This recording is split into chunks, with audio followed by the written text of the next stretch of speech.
Welcome to the Tech Egg. Don't get scrambled. Enjoy the video. Open Microsoft Store and search for Clipchamp to begin installation. Click Get and then Install to add Clipchamp to Windows 11. Wait for the download and then open Clipchamp from Start or the taskbar. Sign in with a Microsoft account to unlock cloud syncing and preset templates. If you prefer offline work, choose Local Projects in the Welcome screen. The interface loads quickly and displays a plus button to start a new project. Click New Project and choose an aspect ratio like 16:9. Import media by dragging files from File Explorer into the Media Bin area. Drag clips from the Media Bin down to the timeline to arrange them. Trim by dragging clip edges and split by positioning the playhead and pressing split.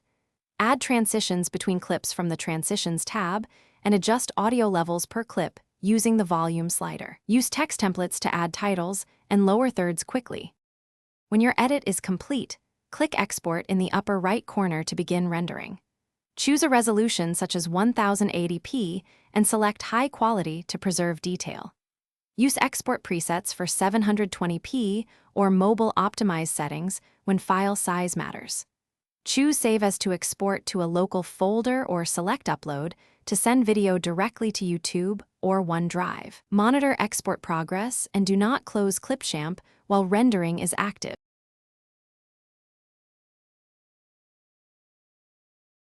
Thanks for watching. Consider subscribing if I helped unscramble your problems.